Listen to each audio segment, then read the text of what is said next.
1491, Ignatius Loyola lahir di Azpeitia, Spanyol Utara.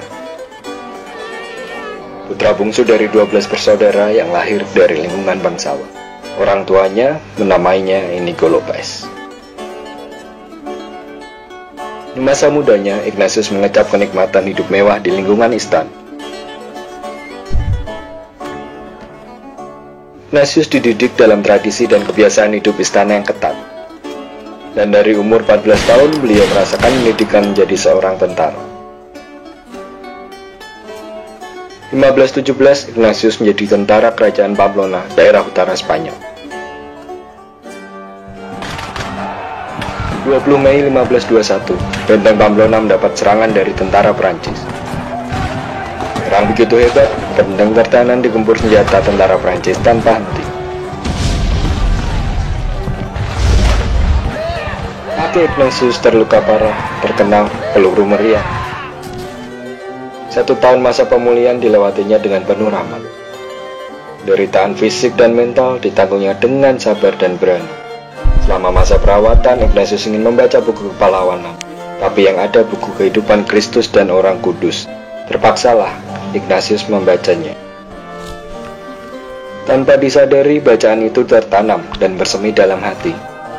Beliau menemukan kehidupan sebagai manusia baru. Lambat laun ia memutuskan untuk menyerahkan seluruh sisa hidupnya sebagai abdi Allah. 1522, Ignatius pergi ke biara Benediktin di Montserrat.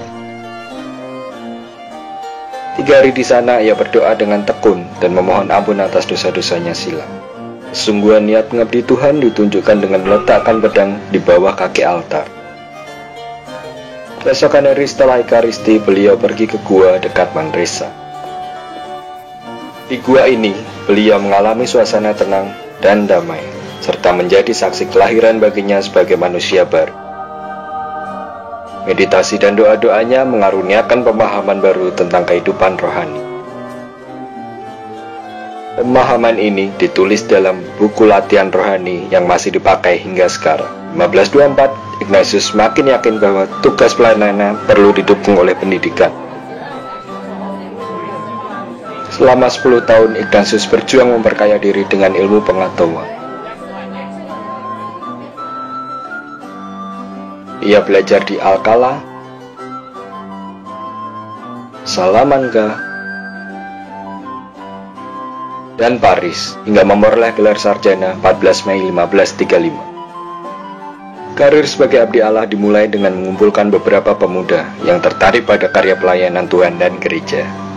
Pengikutnya antara lain Petrus Faber, Francisco Saverius, Diego Lainez, Simon Rodriguez, Alonso Salmeron, dan Nicolas Bobadilla.